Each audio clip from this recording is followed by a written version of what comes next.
क्या आप भी अपने माता पिता का सपना साकार करना चाहते हैं? क्या आप भी इसी साल गवर्नमेंट जॉब लगकर और अपनी जो पहली तनख्वाह है उसे अपने माता पिता के चरणों में रखकर उन्हें गौरवान्वित महसूस करना चाहते हैं? अगर चाहते हैं तो ये वीडियो स्पेशल आपके लिए है। मैं कॉमर्स सारथी आज आपको ये कॉमर्स सारथी को सब्सक्राइब करने के लिए नहीं बोलूंगा, सिर्फ मैं आज यहाँ आपके लिए काम की बातें करूंगा। काम की बातें क्या है मेरे भाई? अगर इसी साल हमें गवर्नमेंट जॉब लगना है तो मैं आज आपको बताने वाला हूं पंचरत्न मंत्र, जो कि गवर्नमेंट जॉब को वशीकरण है एक किस्म का। अगर इन 5 रत्न मंत्रों को आपने अडॉप्ट कर लिया तो ये मानिए कि आपने अपने गवर्नमेंट एग्जामिनेशन में 70% सफलता हासिल कर ली। वो क्या मंत्र है मेरे भाई?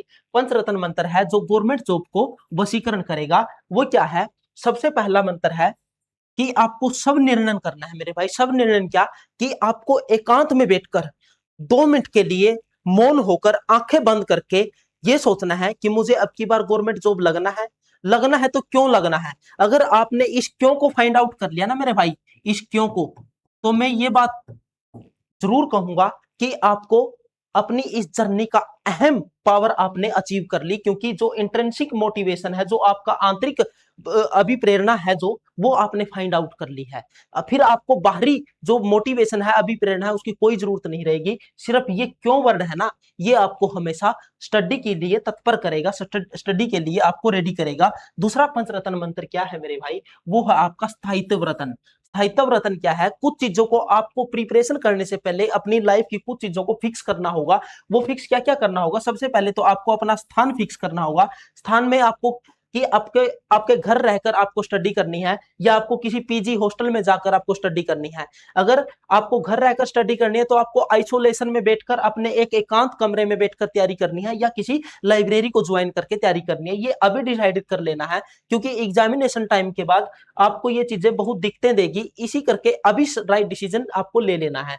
दूसरी आपको क्या चीज की स्थायित्व करनी है कि टाइमिंग, कि जो आपकी स्टडी टाइमिंग है, जो जब आप पढ़ाई करोगे वो टाइमिंग आपकी क्या रहने वाली है। कुछ मेरे प्यारे भाई प्यारी बहन रात का समय चूज करते हैं, लेकिन मैं एक बात अपनी तरफ से स्पेशल ऐड करना चाहूंगा। अगर आपने भी रात का समय सेलेक्ट किया हुआ है तो मेरे भाई अभी चेंज कर लीजिएगा। उसके पीछे का लॉजिक क्या है कि जो आपका एग्जाम होता है वो आपका दिन में एग्जाम होता है। दिन में एग्जाम होता है तो उस टाइम जब आप रात को पढ़ोगे तो आपके माइंड को ये हैबिट मिल जाएगी, हैबिट आदत बन जाएगी उसकी, कि रात को वो एक्टिव रहेगा, शार्प रहेगा और एक्टिव मोड में रहेगा। ठीक है, अलर्ट मोड में रहेगा। लेकिन जो दिन में आप सोने की आदत डालोगे तो उसका वो उसको हैबिट बन जाएगी कि दिन में उसको सोना है। लेकिन हमें इस हैबिट को कर, यहीं पर ड्रॉप कर देना है। आज से ही हमें दिन का समय चूज करना है स्टडी के लिए, क्योंकि हमारा एग्जाम दिन में होगा। और मोस्टली जिस टाइम आपका एग्जाम होता है उसी टाइम हमने अपनी पीवाईक्यू सीरीज लगानी है, ताकि हमारा माइंड उस पीरियड के दौरान आदत बना ले कि उस टाइम के दौरान अलर्ट रहे, एक्टिव रहे और बिल्कुल शार्प चले। ठीक है, इसीलिए दिन का समय बेटर रहता है। इसीलिए तो कहते हैं कि प्रकृति के साथ ज्यादा छेड़छाड़ नहीं करनी चाहिए। जो रात है वो सोने के लिए बनाई है।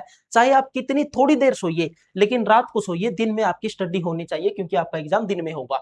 दूसरा आपको स्थायित्व क्या करना है? आपका परिवेश, जो आपके आसपास का वातावरण है या फिर आपके दोस्त हैं, उन्हें स्थायित्व करना है। चाहे आपका कितना ही जिगरी दोस्त है मेरे भाई, अगर अगर आपके इर्द गिर्द नेगेटिव पर्सन है, नेगेटिव इन द सेंस जिसका मोरल डाउन रहता है या वो हमेशा नेगेटिव रहता है, पता नहीं कैसा एग्जाम आएगा, सर लीक हो जाएगा पेपर, भाई भाई मेरी तो तैयारी नहीं होती, मेरा तो मन ही नहीं करता, भाई मेरा तो टेंशन हो रही है यार। ऐसे पर्सन से, ऐसे दोस्त से आपको बिल्कुल बच के रहना है। अभी उससे कन्नी काट लेनी है, चाहे वो आपका कितना ही जिगरी दोस्त हो।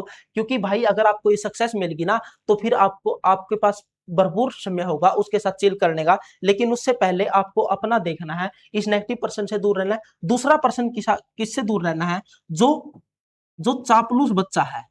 जो कई दोस्त होते हैं हमारे हमारे इर्द गिर्द जो चापलूस होते हैं, वो कैसे, किस टाइप के होते हैं कि भाई तेरा तो निकल जाएगा यार, यार तेरे तो ना टेस्ट में 70-80 नंबर बनने लग रहे हैं यार, तेरी तो फुल तैयारी है, चिंता ना कर, तेरा तो इतनी बार हो जाएगा। तो मतलब इस टाइप के पर्सन से भी आपको दूर रहना, जो आपको बिल्कुल ओवर कॉन्फिडेंस वाली स्टेज में लेकर जाने वाला है। ये हाइप करके, ये जो बंदा है ये आपको हाइप करके ओवर कॉन्फिडेंस की स्टेज में ले जाएगा। अगर हम ओवर कॉन्फिडेंस में जाते हैं तो वो भी हमारे लिए एक हानिकारक स्टेज होती है। ठीक है, और जिसका मोरल डाउन है वो भी हमारे लिए हानिकारक स्टेज होती है। ठीक है, तो हमने इन दोनों प्रकार के दोस्तों से ही बचना है, चाहे हमें कुछ दिनों के लिए उनसे दूर हो जाना है। ठीक है मेरे भाई। तीसरा आपको क्या स्थायित्व करना है, वो है अपना मोबाइल। मोबाइल की टाइमिंग क्या है, ठीक है। मोबाइल पर एक सबसे गंदी लत क्या रहती है मेरे भाई, शॉर्ट शॉर्ट वीडियो को देखते रहते हैं हम। जैसे ही फ्री हुए, आधा घंटा पढ़े, 1 घंटा पढ़े, शॉर्ट चलाई। सबसे गंदी आदत है भाई, ये हमारे जो माइंड है ना, माइंड उसको चूस लेता है ये, क्योंकि जो हम स्क्रॉल करते हैं उसमें हर बार अलग अलग कंटेंट आता है, और जितना वो फास्ट कंटेंट आता है उतने फास्ट तरीके से हमारा माइंड उसको अब्जॉर्ब करने की कोशिश करता है, जिसके कारण हमारे जो माइंड है ना, वो बिल्कुल थकान महसूस करने लग जाता है और माइंड का सिस्टम हैंग हो जाता है मेरे भाई। तो इस शॉर्ट वीडियो से हमें बचना है, आज से ही कन्नी काट लेनी है। कन्नी किस तरीके से काटनी है, आपको अपने यूट्यूब में जाकर अपनी हिस्ट्री को बिल्कुल क्लोज कर देना है, हिस्ट्री ऑफ कर देनी है, ताकि वो आपको रिकमेंड ना करे शॉर्ट वीडियो, ठीक है। फिर आपको शॉर्ट वीडियो आएगी नहीं आपकी यूट्यूब पे, ठीक है। जो तीसरा मंत्र है मेरे भाई, सबसे इंपॉर्टेंट मंत्र है, जो माइंड ट्यूनिंग, जो ये माइंड ट्यूनिंग रतन है, इस रतन के अंदर आपको सबसे पहले क्या करना है, जो हरियाणा स्टाफ सिलेक्शन कमीशन ने आपको सिलेबस दिया है, HSSC ग्रुप डी का जो सिलेबस दिया है, उसको आपको प्रिंट आउट ले लेना है, ठीक है। प्रिंट आउट लेने के बाद आपको क्या करना है, जो हमारे ओल्ड पीवाईक्यू है, जो ग्रुप डी के ओल्ड पीवाईक्यू है, उनको आपको 2 से 3 बार स्टडी करना है, रिवाइज करना है, समझना है, डीप अंडरस्टैंडिंग उनके बीच करनी है, और एक लॉजिक के साथ एनालिटिकल स्टडी उसकी करनी है, ठीक है। अब ये पेपर कौन से थे, एक तो हमारा 2018 के अंदर 10, 11, 17 एंड 18 नवंबर को 8 शिफ्ट में हुआ था ये एग्जाम, 8 शिफ्ट में हुआ था। इसका मतलब क्या है कि हमारे पास 8 पेपर तो ये हो गई, ठीक है, ग्रुप डी के। फिर हमारा दूसरा एग्जाम हुआ था 2023 में, जो कि 21-22 अक्टूबर को हुआ था, ठीक है। 21-22 अक्टूबर को होता, ये भी 4 शिफ्ट में हुआ था। इसका मतलब कि 4 पेपर हमारे पास ये हो गए, मतलब टोटल हमारे पास 12 पेपर हो गए। ये आपको मैं क्यों बोल रहा हूं मेरे भाई, क्योंकि जो हमारा सिलेबस है ना, जनरल कॉम्पिटिटिव एग्जाम का सिलेबस है, वो मोस्टली हर एग्जाम का सिलेबस सेम ही रहता है, लेकिन उनका लेवल चेंज होता है, क्वेश्चन पूछने का जो तरीका है वो चेंज होता है, जो एग्जामिनर का माइंड सेट है वो चेंज होता है। इसीलिए जो पीवाईक्यू है, एक बार हमें प्रिपरेशन स्टार्ट करने से पहले इनको जरूर देखना चाहिए, ताकि हम ये पता लगा सके कि हमें क्या पढ़ना है, क्या पढ़ना है, कैसे पढ़ना है, कितना पढ़ना है, और किस लेवल का पढ़ना है, किस स्तर की हमें पढ़ाई करनी है। जैसे ही हम इन चीजों को फाइंड आउट कर लेंगे, तभी हम आगे की रणनीति, आगे की प्रिपरेशन हम स्टार्ट कर पाएंगे। अगर ये चीजें आपकी अधूरी है, चाहे आप किताबों को कितना ही रगड़ते रहो भाई, आपको एग्जाम का पैटर्न ही पता नहीं होगा, तो भाई बहुत मुश्किल है, ठीक है। इसलिए आपको पहले माइंड की ट्यूनिंग करनी है। ट्यूनिंग किसके साथ, सब्जेक्ट के साथ, सब्जेक्ट सिलेबस के साथ, और पीवाईक्यू के साथ, कि एग्जाम में पीवाईक्यू किस टाइप के आते हैं, माइंड की ट्यूनिंग करनी है। और जैसे आप इनको रिवाइज करोगे ना, 2-3 बार इन क्वेश्चनों को रिवाइज करोगे, अपने सिलेबस में जो इंपॉर्टेंट टॉपिक आपको फाउंड आउट होने लग रहे हैं, उनको पॉइंट आउट कर लेना है आपको, ठीक है, उनको निशानी लगा लेनी है, फिर उन्हीं पॉइंट को डीप डिस्कस करना है, डीप स्टडी करनी है, ठीक है। ये था आपका थर्ड पंचरत्न। अब है हमारा चौथा। चौथा रत्न कौन सा है भाई, विषय सामग्री। विषय सामग्री रत्न, इसके अंदर जैसे ही हम अपने सिलेबस के साथ अपने उस पीवाईक्यू को एनालिसिस करते हैं, वहां से हमें क्या चीज पता चलेगी, एक तो हमें लेवल का पता चलेगा कि किस लेवल का हमारे पास एग्जाम आता है। एग्जामिनर है जो जो एग्जाम कंडक्ट करवाता है, वो हमारे अंदर किस प्रकार की नॉलेज या किस प्रकार की एबिलिटी चाहता है, ठीक है, हमें उस चीज का पता चलेगा। हमें पता चलेगा कि हमें क्या पढ़ना है, कैसे पढ़ना है, ठीक है, किस स्तर का पढ़ना है, ठीक है। इन चीजों का पता चलने के बाद हम फिर अपनी बुक्स को आसानी से सिलेक्ट कर पाएंगे।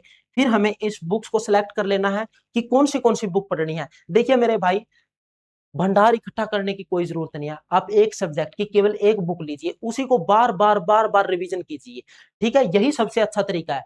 आप भंडार इकट्ठा कर लेंगे, लेकिन आप बार बार एक चीज को नहीं पढ़ पा रहे, तो हर एक बुक की अलग लैंग्वेज होती है, अलग कंटेंट होता है थोड़ा, ठीक है। कंसेप्ट सेम रहता है, लेकिन कंटेंट अलग अलग हो सकता है मेरे भाई। तो इस करके मैं बोल रहा हूं कि जो आपकी बुक्स है, वो आपको सेलेक्ट कर लेनी है, उन्हीं को आपको बार बार रिवाइज करना है, ठीक है। फिर आपको टीचर टीचर कौन सा सिलेक्ट करना है, टीचर वो सिलेक्ट करना है जिसकी आपको आसानी से लैंग्वेज समझ में आए, जिसके कंसेप्ट समझाए गए आपको डायरेक्ट ट्रांसफर हो, डिस्ट्रीब्यूट हो, आपको डायरेक्ट वो चीज ऑब्जर्व कर पाओ।